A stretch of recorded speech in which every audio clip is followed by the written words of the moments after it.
Mr. Chairman, distinguished members of the panel, and distinguished delegates at this conclave. My thanks to India today and my greetings to all of you. We are in the community session of this India Today Conclave, and we are having under our consideration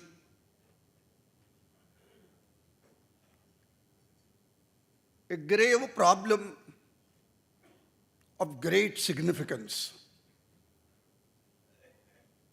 Can we overcome the fault lines? As you all know, greatness of India as also its biggest challenge lies in the multiple character of the society. India is multi-religious, multicultural, multilingual, multi-ethnic. There is a great diversity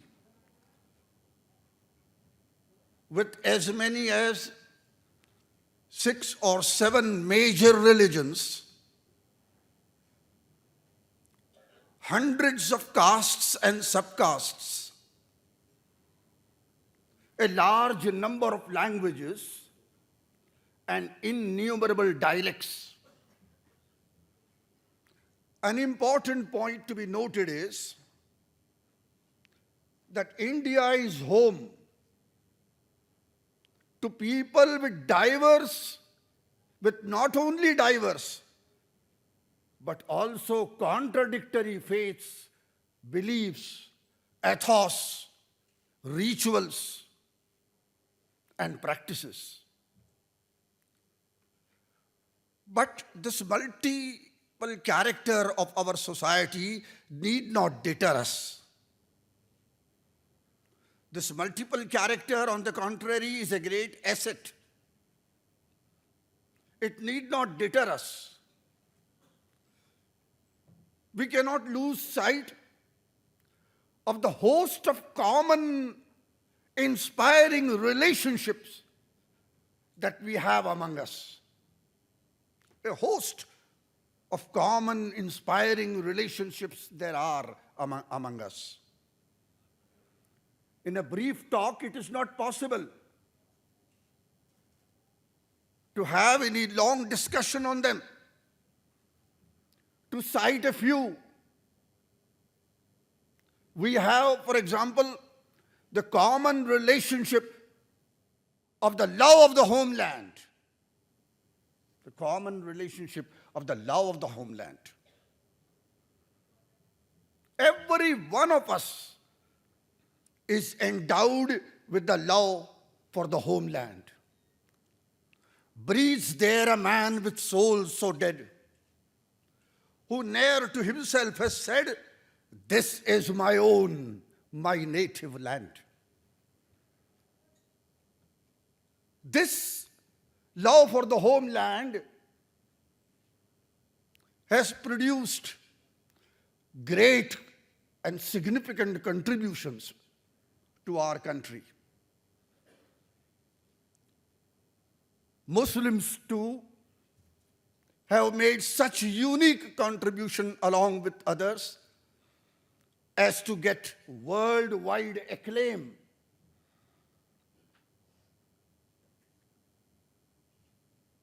Now, a question does really arise. Despite this love for the homeland, there was a division of the country. Despite this love of the homeland, there was a division of the country. But by now it is very clear that this division was the logical consequence of the attitude of intransigence on the part of some leaders with respect to the most legitimate constitutional question of the position of minorities in free India. However, my appeal will be not to be bogged down by the past, but we all must be forward-looking. Then there is the common economic relationship with its inevitable reinforcement of interaction at all levels. People of different hues interact. They interact as producers and consumers. They interact as buyers and sellers, traders and artisans, employers and employees, operating in the same market, irrespective of any consideration of class, caste, or creed. Ladies and gentlemen, this great unifying factor must have its full and free play without any hindrance and without any class barriers. For example, the barriers like social boycotts, economic boycotts, denial of or discriminatory denial of licenses, etc.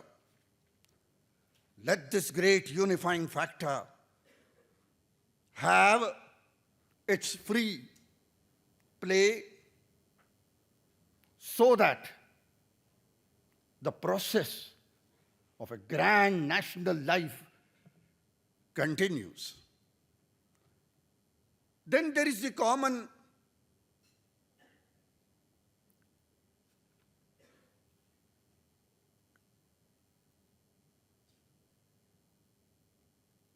constitutional relationship. We are fortunate to have the finest constitution of the world. Our constitution, the Indian constitution, welds all the social groups into a political community. A strong nation with political unity in diversity. The Constitution assures all justice, liberty, and equality. Accordingly, our Constitution makes certain specific provisions and sanctions internationally recognized policies of state interventions in order to ameliorate the conditions of those who are depressed, in order to ameliorate the socio-economic condition of the deprived and the distressed, and to bring them into the mainstream. Otherwise, the burden of the deprived will, Allah forbid, pull down the entire nation. It is unfortunate that some leaders of our times have failed the founding fathers of the Constitution. Muslims today suffer from appalling economic and educational deficiencies. To term governmental intervention for the amelioration of the socio-economic condition of the depressed as minoritism or appeasement of minority is flying in the face of facts, is inhuman and is cruel. None can turn a Nelson's eye to the dark, pathetic, unjust situation. Can I see another's woe and not be in sorrow too? Can there be anyone to deny empowerment to all sections of the society, including the depressed, including the deprived, including the lower layers of our society? It is difficult, inhuman, and cruel to think that such a situation can persist. But even a count of the disadvantage, in order to assess the gravity of the deprivation, for example, the count of the Muslims in army, in police, in other services is being objected to, when it is the scientific statistical data which is necessary to identify policies and determine the targets. We have therefore to look at the entire situation with respect to the ground realities that we have. Ladies and gentlemen, our Constitution guarantees freedom of religion, language, and culture. Muslims have full faith in their own divinely revealed eternal personal laws as being productive of an ideal, balanced, clean and virtuous society. None can have a superior right, a higher right to steamroll all these diversities into one cultural tradition. That will be the negation of the secular state that we have and to which we stand committed. The concept of a uniform civil code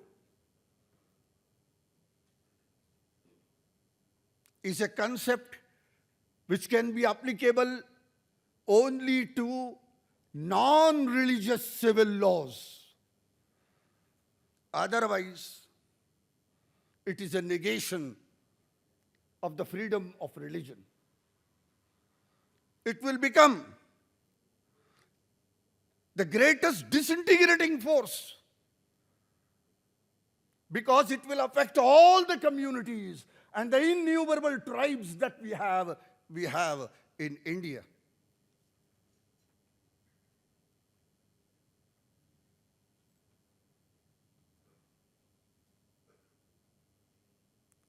Humanism and civilized behavior rule out a phenomenon of hatred, rancor, and intolerance. Hatred campaigns have already reached the dreaded proportion and form of genocide of the hapless minority. shocking instances there are, which reveal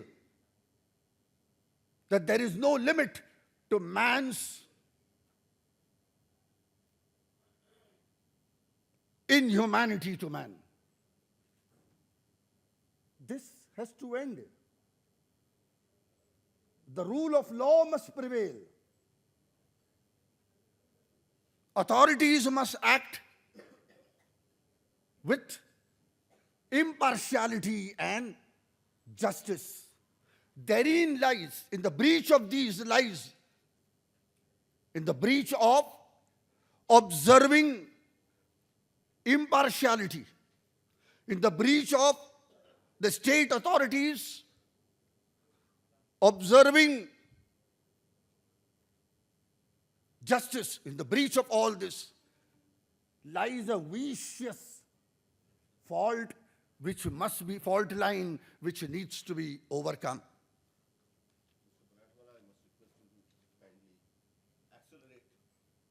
I'll just take a few more minutes. There is also a fascist tendency these days to present Islam and the Muslims in the worst possible colors, that they are narrow-minded, that they are conservative, that they are violent, that they are terrorists, and so on and so forth. Let the mist be cleared. As Blake has said, you throw wind, you throw sand against the wind. You throw sand against the wind, and the wind blows it back again.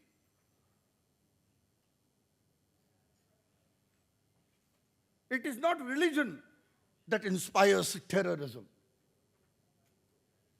Terrorists are inspired by the fascist injustice of the situation or by political motives.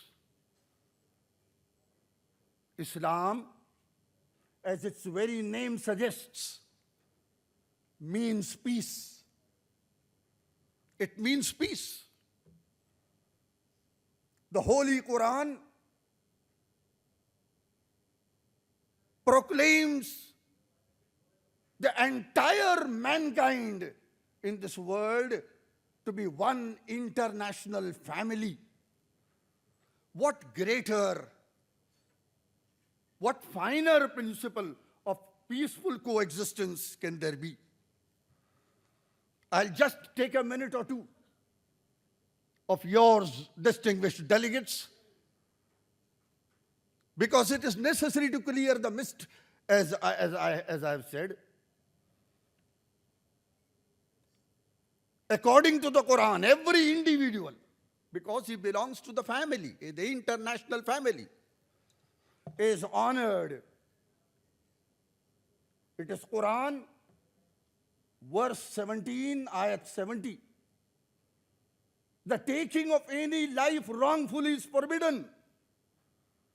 Quran, verse 17, ayat 33. There is no compulsion in the matter of religion.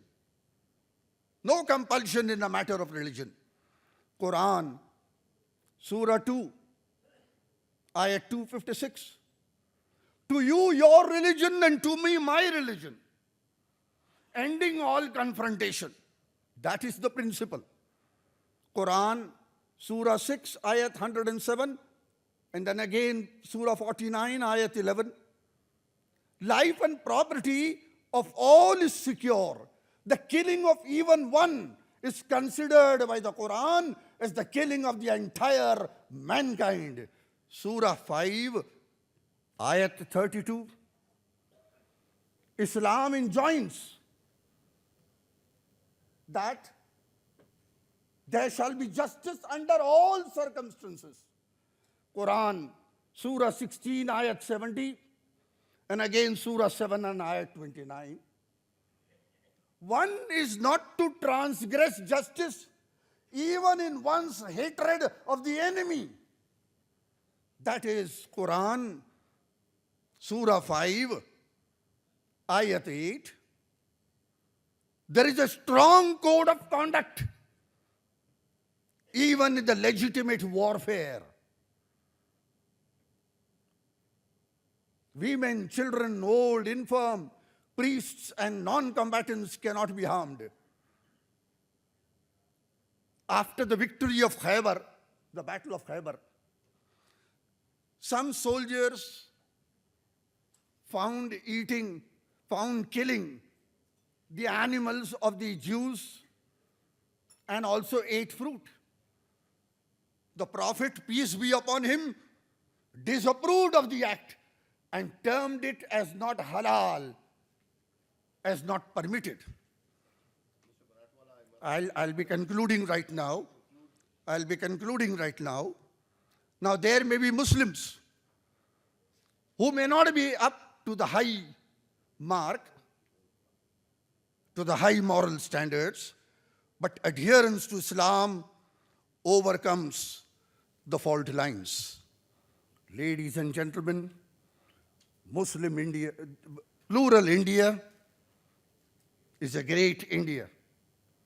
It is a sovereign democratic republic.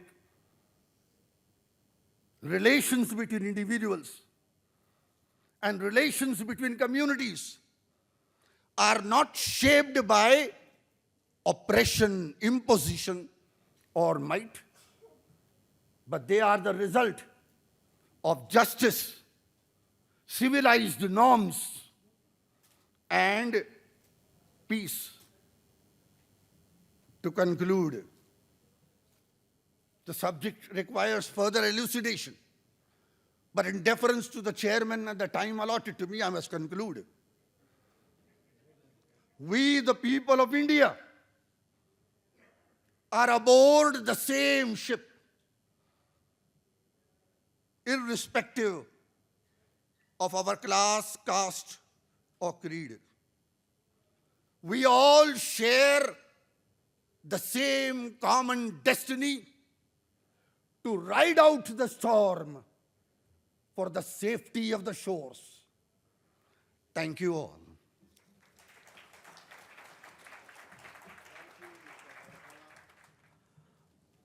Mr. Chairman, distinguished panelists, I will first like to divide the subject in three parts. First, why the fault lines exist. Second, how these fault lines manifest themselves in India. And finally, what can be done to overcome these fault lines. In India, these fault lines exist at the core, largely because Hindus' spiritual authority is within India, while Muslims and Christians, their spiritual authority is outside India. And when there is a clash between secular practices and religious orthodoxy, it's easy for Hindus to resolve it, but it's very difficult to impose those secular practices on Muslims and Christians. The fault line manifests itself because of two reasons. First, the international Islamic terrorist movement. Within India, this international Islamic terrorism targets Hindus. The second manifestation is the foreign Christian missionary-induced conversion. Here too, the target is the Hindu population. We see the application of these two fault lines or the implications in all parts of India. In Kashmir, international Islamic terrorism has driven away hundreds and thousands of the Kashmiri Hindus in a form of ethnic cleansing or religious cleansing, which is unprecedented. There has been hardly any discussion of this in the international fora. Even in districts, like for example, Mau in Uttar Pradesh, the Muslim majority prevented the Hindu population from chanting prayers on the microphone during the Ramlila period. In Tripura, Christian terrorists have been regularly targeting Hindus. In Kerala, which is the most educated state, even though Hindus are 54% of the population,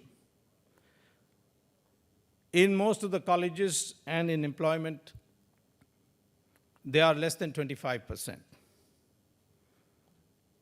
In Varanasi recently, the attack, which was targeted on temples, the aim was to polarize the Hindus and Muslims and Christians, or alternatively say that the Hindus are important and cannot reply. This is how the manifestation is taking place. I can go on giving more instances. How do we overcome it?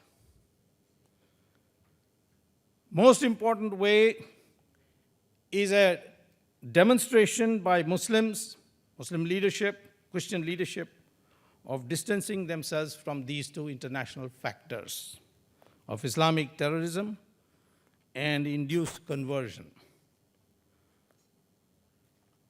And they must identify, the Muslim leaders and Christian leaders must identify with Hindus when Hindus are under attack or target. When the cartoons were published in a Danish newspaper, Hindus gladly participated in protest demonstration. Hindus, even if misguided, participate in demonstrations on Iran, Iraq, and so many others. But when Bamiyan Buddha was blown up, I did not hear any Muslim or Christian leader speak up against it. When the Krishna temple was demolished by bulldozers in Moscow, not a voice was raised. When the Kanchi Shankaracharya was put on a bogus case in prison like a common criminal on a murder charge, nobody spoke up from the Muslim and Christian leadership. It is this disconnect which is responsible. And I think this disconnect root is the Nehruvian confusion about the identity of India. Nehru fostered the idea in his book, Discovery of India, that India is an amalgam of races, Aryans and Dravidians, which is a nonsensical theory, welded by foreign invaders, the Mughals and Christians. The fault lines, therefore, can be overcome if and only if every Indian accepts, one, that India is an ancient civilization with a Hindu core. The core of the civilization is Hindu. Others have contributed, I don't deny that. But it's like Ganga River. Lots of rivers go into it, but it is known as Ganga from the beginning to end. Two, Muslims and Christians must accept that their ancestors are Hindus, that they have not come from abroad as part of foreign invaders. That changing religion does not mean change of culture. That is, India is Hindustan, that is of Hindus and those whose ancestors are Hindus. And this is what is the mindset that is necessary to remove this fault line. A common Hindustani mindset requires gestures, and gestures from both sides. Long years ago, in 1978, in the Lok Sabha, I don't know whether Mr. Banatwala remembers, he asked Mr. Morarji Desai, then Prime Minister, what will bring Hindus and Muslims together? Morarji said, vacate those 3,000 sites where you have demolished temples and made mosques in. I think you will remember that. Today, Mr. Banatwala says uniform civil code is not acceptable to us. Well, Mr. Banatwala has already accepted uniform criminal code. He's against uniform civil code. If I had Islamic civil criminal code, then if a Muslim is caught in theft, I can cut his hand off. If I catch a woman committing adultery, I can have her stoned in public place. The Muslims of India are not subject to these laws. 2 women are equal to 1 man witness. That is the Islamic law. We don't have that in India. When the Muslims can accept a uniform criminal code, I don't understand why they cannot accept uniform civil code. It means there is some other political purpose behind it. So therefore, I will conclude in the time given to me by saying that there are fault lines. The fault line lies primarily because we are still not clear about the identity of this country. This country has a long, unbroken civilization whose basic character is Hindu, and the people who are here have all their ancestry in Hindus. The day that is accepted, it will either be accepted voluntarily or over a period of time through Hindu consolidation. That day, the fault line will go. Thank you very much. Thank you, Dr. Swamy. Esteemed panelists and friends, it's always good to remain in the minority. To answer the poser that has been set at this panel, I'd just like to begin by saying that the fault lines that we are talking about and the fault lines that we are also concerned about are essentially due to the politics of religious identity, of which my honorable co-panelists represent, which is primary cause, and the failure of secular politics to live in flesh-blood secularism is the secondary cause of the increasing pogroms, mob terror, be it in Gujarat, Kashmir, Mumbai, or Jammu, and the bomb terror as we see it in Bombay, Delhi, or Varanasi. What is essentially the politics of religious identity? It is a politics that essentially looks at reality of today as an us versus them. It does not see as Indians as equal. It does not look at the fact that Hindu society, as much as other societies, have an organized side of the religious faith which is extremely segregated and extremely discriminatory through caste. And they have an extremely vibrant, assimilative, and eclectic side of Hinduism which has been tremendously assimilative over thousands of years. So every faith has had an organized side and an unorganized side. And it is the organized side, to beat the organized side of faith, that the politics of religious identity in Hinduism has taken such a virulent and violent anti-us versus them form. It is a politics that is recent. It is not an ancient politics. It is a politics that is reactionary, sectarian, and a story that began in South Asia in the early 1900s. Our lived experience of sharing, intermingling, osmosis, that is reflected in our living, breathing habits, in our food, in our dress, in our ways of worship even, goes back almost a millennium. The politics of religious identity manipulates and misuses person's faiths, as Mr. Swamy has so vocally done, by picking and choosing and manipulating facts and realities for narrow political ends. Most importantly, it always uses violence, intimidation, threat, and abuse in the process of this othering. It results and has resulted in not just bloodletting on our streets, but towns within villages and cities being segregated as us versus them. This division, segregation or ghettoization incidentally, which took place in Gujarat 15 or 20 years successfully before the carnage took place in 2002, goes and militates against modern day, mixed living, centuries-old tradition of intermingling, and basically posits against a non-discriminatory mindset. In the extreme form, as we have seen, majority communalism and minority communalism. And with due respect to my co-panelists that have spoken before me and the esteemed panelists who will speak after me, they, in my mind, represent this extreme form of polarized community identity politics. Mr. Banatwala says, while justifying the partition of this great subcontinent, that it was justified because legitimate minority needs were not met. How gross can you get? Was 25% of a Muslim presence pre-partition can ever be called a minority in that sense? Do we want to forget the fact that Sindh, Jamaat-e-Ulama Hind, and the Khudai Khidmatdars against under Khan Abdul Ghaffar Khan found partition the biggest betrayal of their interests?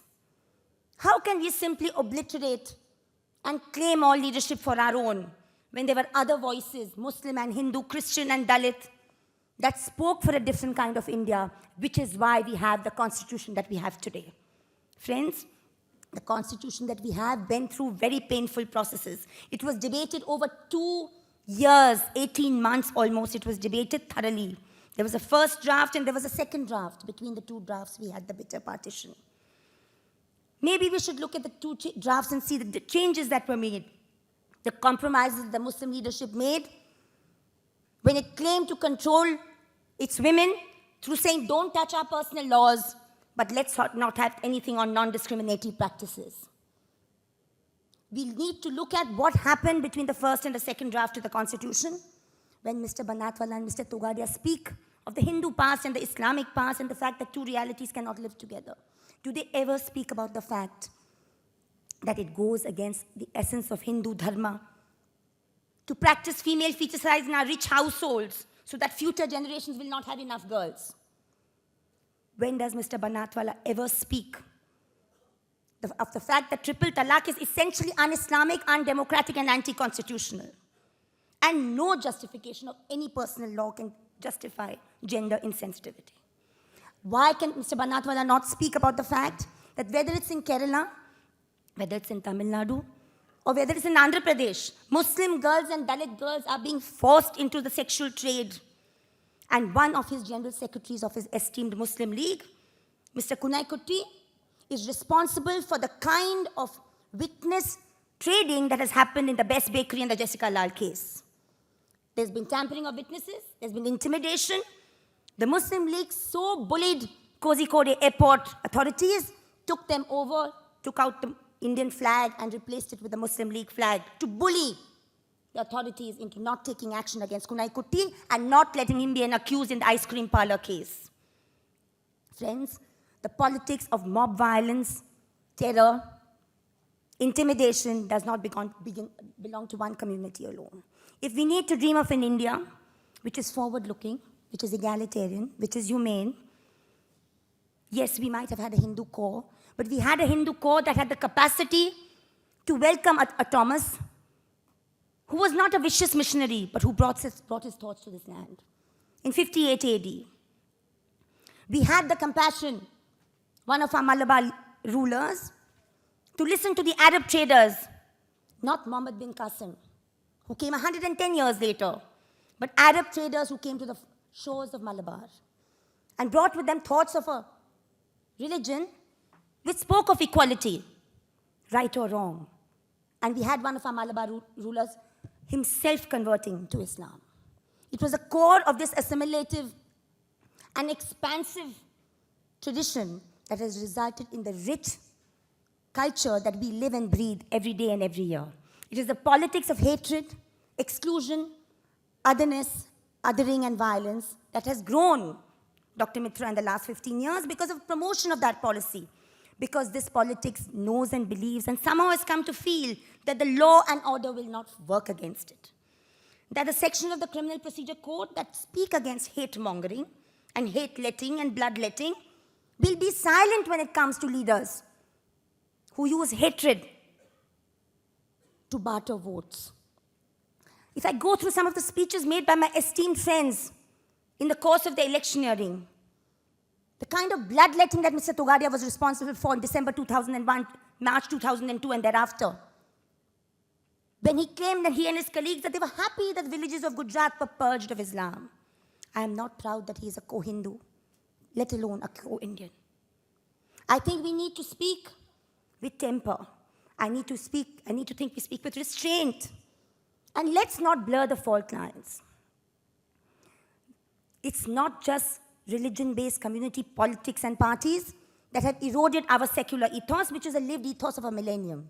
It is also our wretched secular parties who do not know the meaning of the word secularism and pander to the likes of a Qureshi or a Modi, who both win elections through hatred. If Qureshi abused his constitutional authority when he offered 51 crores for a Danish cartoonist's head, it was the same Qureshi who went to campaign for Mr. Narendra Modi in his lead-up to the December 2002 elections.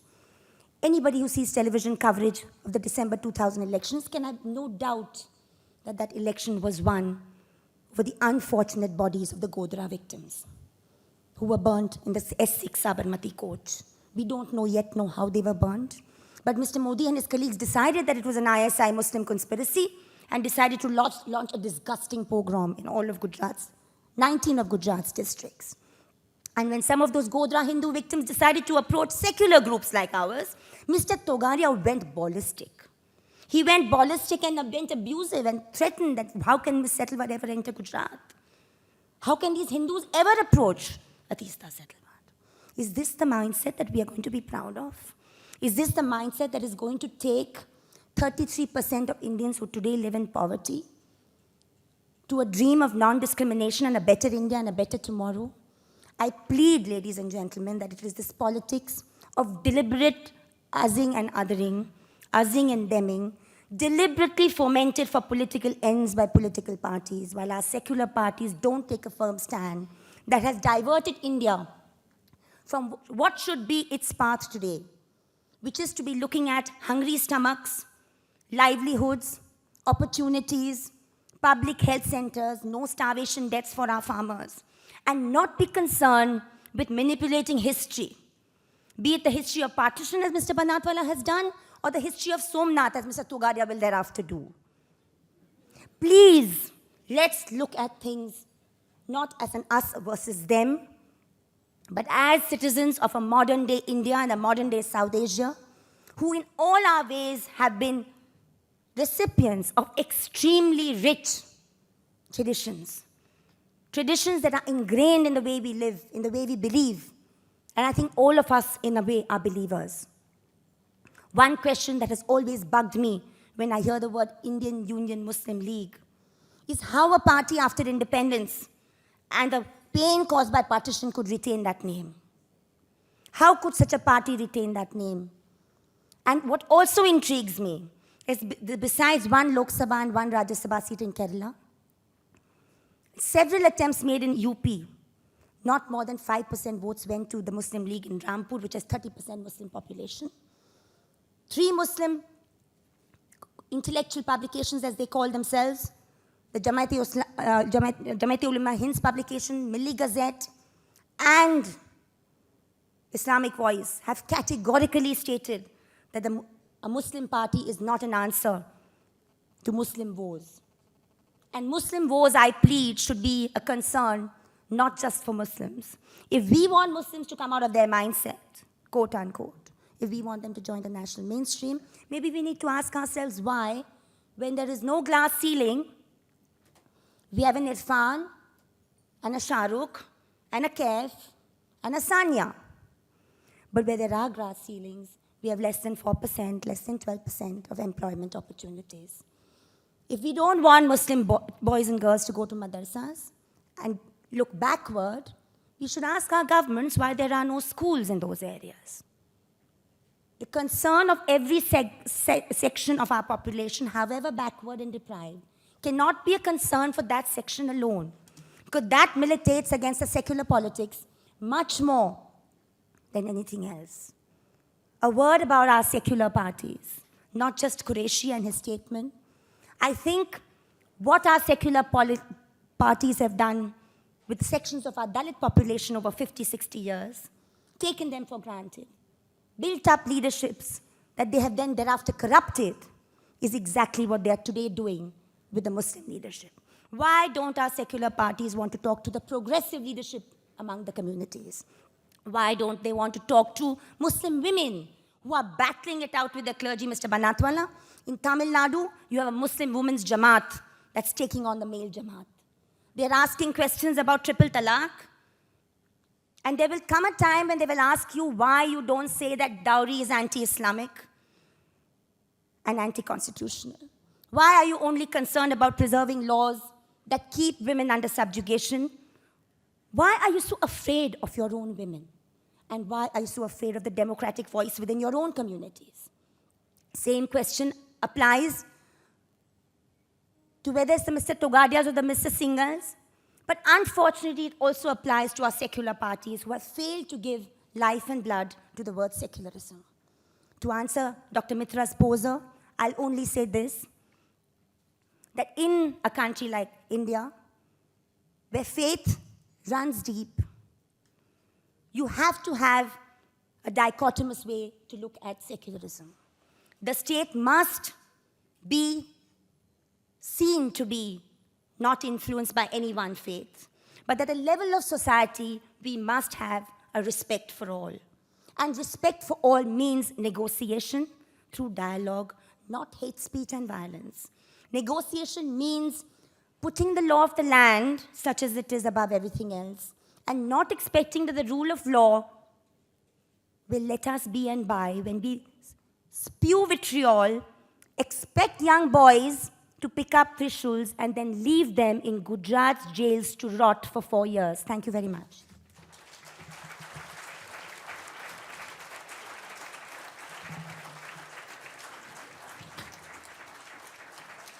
Thank you, Teesta.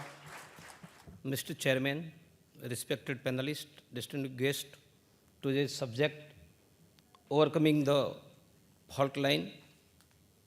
When there is fault line is a result, resulting a divide. If I have an uncontrolled diabetes, I may have a pneumonia. If diabetes is not treated, only pneumonia is treated, I may have a gangrene. If gangrene is treated, I may have hypertension. If hypertension is treated, I may have heart attack because I have not been treated for an uncontrolled diabetes. We have to find out reason for a conflict, because conflict is a reason, divide is a result. I will concentrate on both the subject for a reason, conflict, and solution also. Next. Well, there is no divide. Who says so? Bhavati sabha mangalam, Bauddha. Sarve api sukhina santu, sarve santu niyamaya, Hindu. Michhami dukadam, Jain. May God bless all, Christian. Enlightenment occurs in other religion too, Jain. When any tree anywhere breathe, all living being breathes Tao. Is there any fault line between Tao and Jain? Jain and Buddha? Buddha and Hindu? Hindu and Jain? Jain and Christian? If fault line is between 1 and 2, 2 and 3, 3 and 4, something wrong with everybody. But if fault line is between 1 and 2, 1 and 3, 1 and 4, 1 and 5, 1 and 6, 1 and 7, one with everybody, then fault is with only one. Next.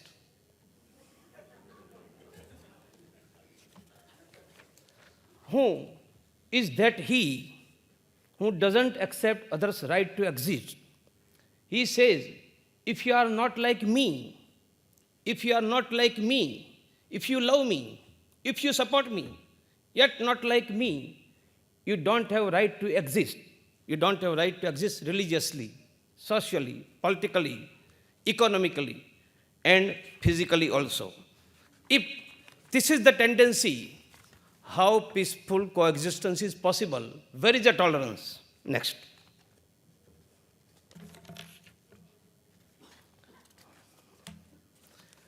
He is very clear that there is no God but Allah, And he has sent Muhammad to make Islam victorious on all other religions, to make victorious on all other religions. Holy Quran, Surah means chapter 48, verse means ayat. Verse 48, he is who has sent his messenger with the guidance and the religion of truth, that he may cause it to prevail over all other religion, to prevail over all other religion. Surah 61, he it who hath sent his messenger with the guidance and the religion of truth, that he may make it conqueror of all religions. Conqueror of all religions. Here is the fault line. Therefore divide. Next. He is very clear that any group other than his is the enemy to be finished. Surah 72, ayat 14 and 15. And there are among us who have surrendered to Allah, and there are among us some who are unjust. Whomso has surrendered to Allah, such has taken the right path purposefully, and as for those who are unjust, they are firewood for hell. Belief of Islam start with disbelief and condemnation of all other religion.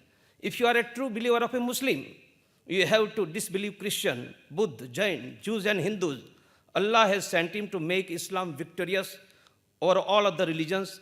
They have done it with Jews in Medina, pagan in Mecca, sun worshipper in Mesopotamia, fire worshipper in Iran, idol worshipper in today's Pakistan. One Jew scholar has told, they hate us. They hate us not because we persecute them. They hate us not what we do. They hate us what we are. We are not like them. Next. He is very clear that he has no mercy for anyone other than from his religion. Surah 48, ayat 29. Muhammad is the messenger of Allah, and those with him are hard against the disbeliever.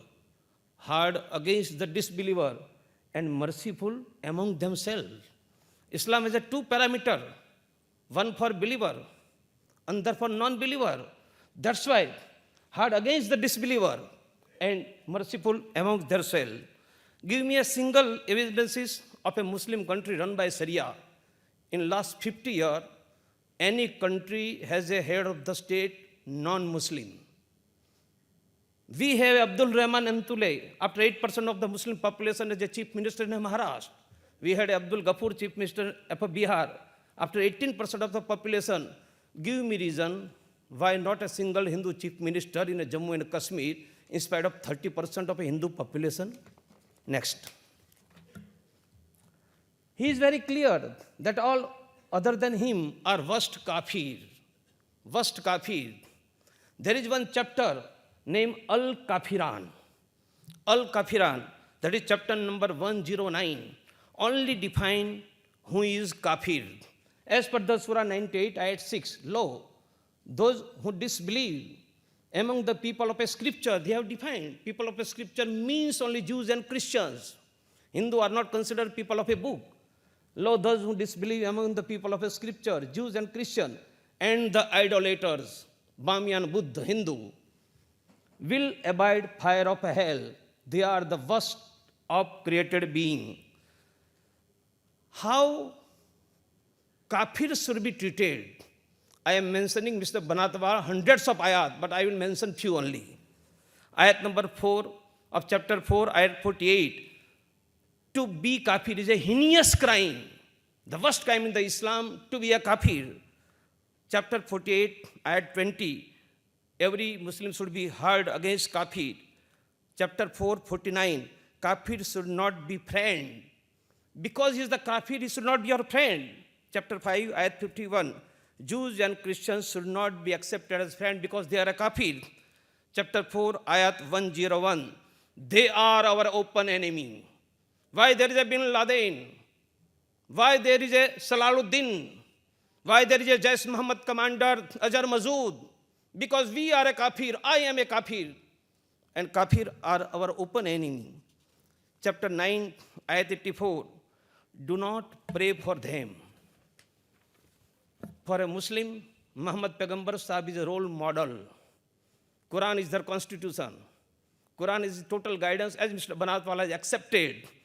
I give you one incident of a lifetime of a Muhammad Pagambar. Mr. Mehrik was a Jew priest, did not accept Islam, but fought along with Muhammad Pagambar in a battle of Uhud, Mr. Banatwala. And while fighting along with Mr. Muhammad Pagambar, Mehrik, a Jew priest, was killed. He fought for Muhammad Pagambar. Muhammad Pagambar was requested to pray for him. He refused.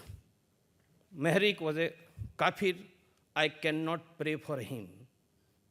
This is a fault like Mr. Banatwala, therefore divide. Next. He is clear that he should not accept even his ancestor. Why Mr. Banatwala has a problem? Why Mr. Jinnah has a problem? Because their ancestor was Hindu. Only reason is that, being a Muslim, he don't accept his ancestor. Surah 9, ayat 23. O ye who believe, choose not your fathers nor brothers for friends. If they take pleasure in disbelief means a kafir. If my son tomorrow will be converted to Islam, that will not happen. In my eyes of my son, I will be kafir. I should not be accepted as a friend, even though his father. Next. He is clear that he should finish his ancestor. Not only to reject ancestor is not sufficient. If ancestor is kafir, he should finish his ancestor if they don't believe in Allah. O ye who believe, fight those of the unbeliever who are near you. If they are near relative, but they didn't disbelieve, you should fight to him. Fight with them who are near to him, even though they are your brothers and fathers, if they are not believer. Next. He is clear that his forefathers are in the hell because they were not a Muslim. Hadith is equally respected religious book of Islam. Quran is the words of Muhammad Pagambar Sahab. Hadith is a behavior of Muhammad Pagambar Sahab. That's why Hadith is considered Quran in action. And Hadith is equally respected for a Muslim as a Quran. Hadith, there are 4 Hadith out of them. In one Hadith, Hadith Sahih Imam, Hadith number 358, when Muhammad Pagambar was asked, your father died before Islam. You say that whosoever follow Islam goes to heaven and rest go to hell, then where is your father? Muhammad Pagambar replied, verily, my father, and not only my father and your father are in hellfire. Mr. Banatwala, here is the fault line. If my father is not a Muslim, not a believer, if my father cannot be accepted in Islam, he is not a believer, why total humanity who is not a Muslim cannot be accepted? This is a fault line, therefore divide. Next. He is clear. Allah has given him the goal to make the entire world Darul Islam. Darul. World as a one nation, Mr. Banatwala has mentioned. Mr. Banatwala, in world, one nation of Islam, only he will survive. Rest will not survive. Rest religion will not survive. When we are talking of a Vasudhaiva Kutumbakam, we don't tell that only Hindu will survive. We wish that every religion, every custom, every tradition, every civilization should survive. That is a concern of a world. This is not a concern of a world. This is a concept to finish all the world except ourselves. Next.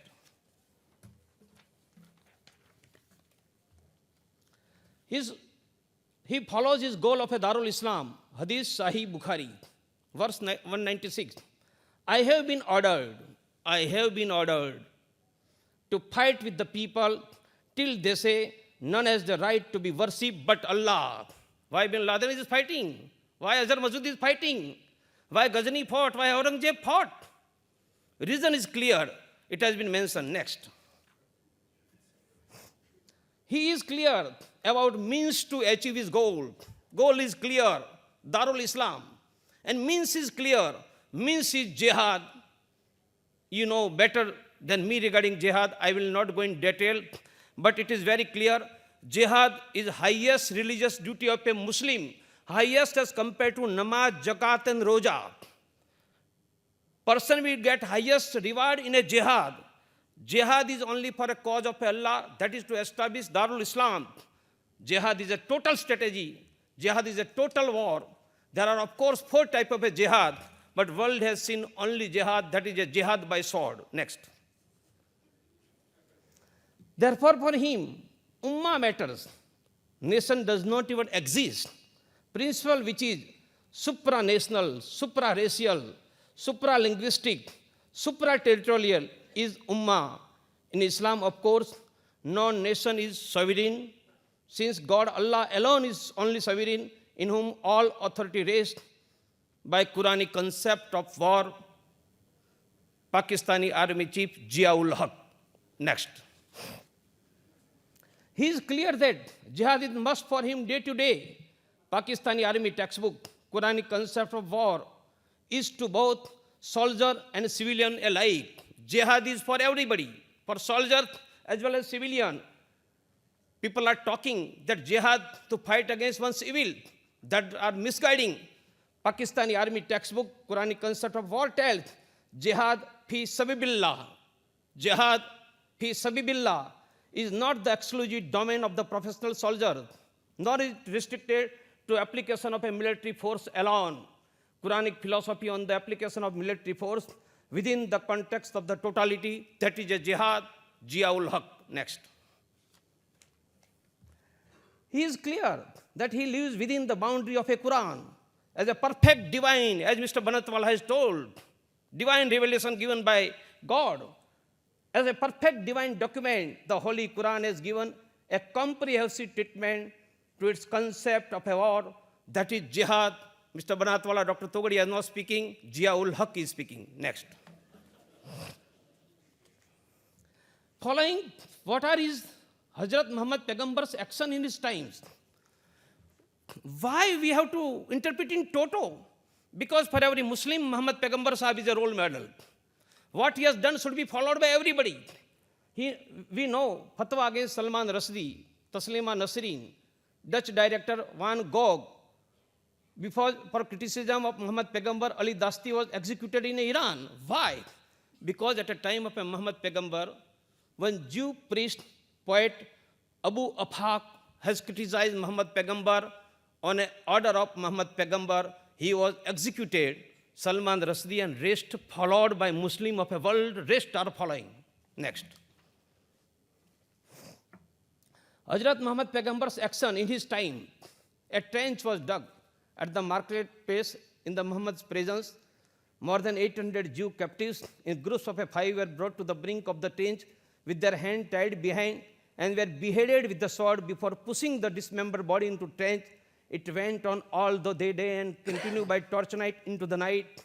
This ghastly massacre even created repulsion in Karen Armstrong, a renowned writer sympathetic to Islam, so much that she termed it impossible to dissociate from a Nazi atrocity. Clearly, this cruel event can be termed the first Holocaust of the Jews. Same history has been witnessed in Punjab, Mr. Banatwala at a time of a partition, including Mr. Prabhu Chawla, I.K. Gujral, Lal Krishna Advani, Jyoti Basu, has left the land of an ancestor to survive such type of the Holocaust. Next. And even after 1400 years, he does the same action. Daniel Pearl, a Jew killed in Pakistan. Jill Carroll, American lady journalist abducted, forced to wear a niqab in jihadi custody today in Iraq. Mr. Kuti, Indian, Keralian, was brutally killed in Afghanistan, but Nawsad was a Muslim, released. 9/11, London, Madrid, all follows the same history. Next. He does the same in India. Phenomenon is not a local, not a national, it is a global, but affect the nation and local also. Diwali, Delhi blast, Indian Institute of Science, Bangalore, Mumbai serial blast, Mumbai bus blast, Kashmir, Assam, Akshardham, Varanasi. We should be ready to mention few more also. Next. He follows boundaryless ummah, not nation. Indian Muslim did ghastly protest. Done non-Muslim massacre, rallies. When? When Jinnah demanded a Pakistan. Pre-partition, they have organized a rally for unified Indian nationhood. No. They had a rally for a Jinnah. They organized a massive rally when US attacked the Iran, Iraq, Afghanistan. They organized a rally when Denmark newspaper printed a Muhammad cartoon. They organized a rally when Iran wanted a nuclear bomb in India voted against. They organized a rally against President Bush to India. In 1890-1992, there was a clash between Muslim and Hindu. Now it seems that there is a clash between Muslim and Indian nationhood. They have more priority to Iraq, Iran, rather than strategic Indian interest. They have more priority for a cartoon of a Muhammad Pegambar, rather than economical interest of a Bharat with US. Next. He never did a chew. When Pakistan attacked India, not a massive rally in 48, 65, 71, Kargil did not protest against Pak. Delhi suffered a severe Diwali blast. Where were Indian Muslim? They are concerned with the Ummah or Indian nationhood. Jihadi hijack a plane to Kandahar. Have they organized rally against Azhar Masood?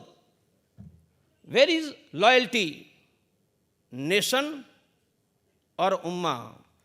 Mr. John Lind, an American citizen from Washington, D.C., was converted to Islam by Devbandi Tabligh Tanjeem, whose headquarters is in Hazrat Ganj in Delhi. After converted to Islam, US citizen has gone to Pakistan, taken a training in madrasa. He fought against American army in Afghanistan. Mr. John Lind was a loyal to nation.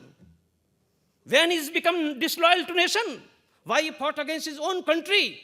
Because he has accepted Islam, become Devbandi Tanjeem. Where are you loyal? To nation or Ummah? Next.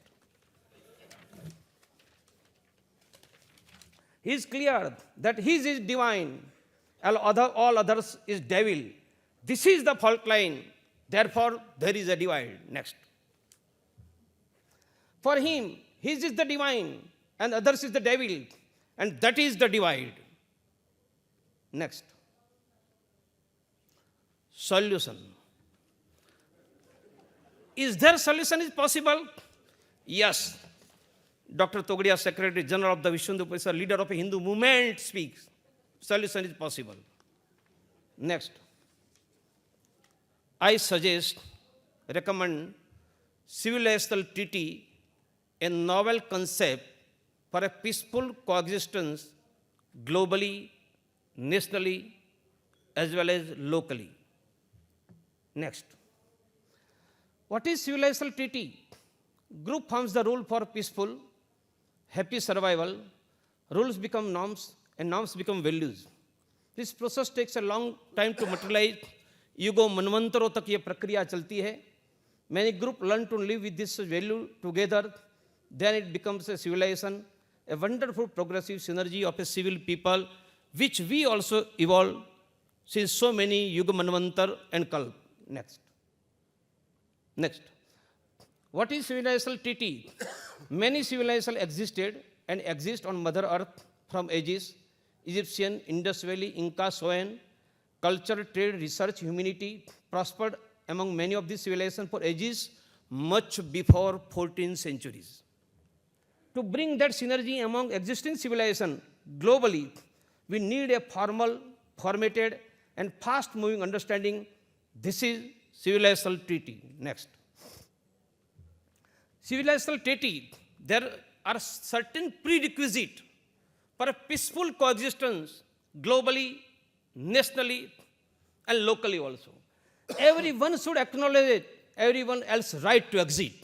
As a Hindu, I accept that everybody has a right to exist locally, nationally, and globally. Concept of a mind is a divine, and earth is a devil, has to be rejected totally. Concept of only one God. Only one God. Concept of only one God to be rejected. Jihad not permitted to be preached, propagated, or practiced anywhere. Jihad should be deleted from all religious books. Concept of a kafir should be rejected on all literature throughout the world. Next. Salient feature of civilizational treaty, global. No attack on any nation by big or small nation. No infiltration into any neighboring. No big boy behavior. No social, religious, economical invasion by any type of any nation or a group. Next. national, nation first, not ummah first, not personal law first, nation first. And for the sake of a nation, if we have to sacrifice our religion, we would be ready to sacrifice our religion. Hindu धर्म कहता है एक के लिए, कुल के लिए एक को छोड़ना है तो एक को छोड़ो, कुल को गांव के लिए छोड़ो, गांव को देश के लिए छोड़ो और धर्म के लिए संपूर्ण छोड़ो. इसलिए we should be ready to sacrifice for our nation, to acknowledge, appreciate and respect the aboriginal and the longest living society, religion groups and community as the rightful decision maker, beneficiary of national progress. No political use or misuse of any religion should be permitted. One nation, one constitution, one law of a land should be established. Next. Dr. Togadia, I would request you to kindly. Okay, administration of a civilizational treaty. There should be global, local, national administration committee in which except politician, rest of the people should be accepted. Next. At national level, same. Next. Let us come together for a civilized world. Next. Dhanyavad from Dr. Praveen Togadia to all civilized delegates and panelists of India Today Conclave who accept that there is a divide, who strive to bridge the divide through timeless commitment and the clear understanding of the nature and cause of a divide. Join me to form a civilizational treaty. For your information, I am also started to write a book. Thank you very much.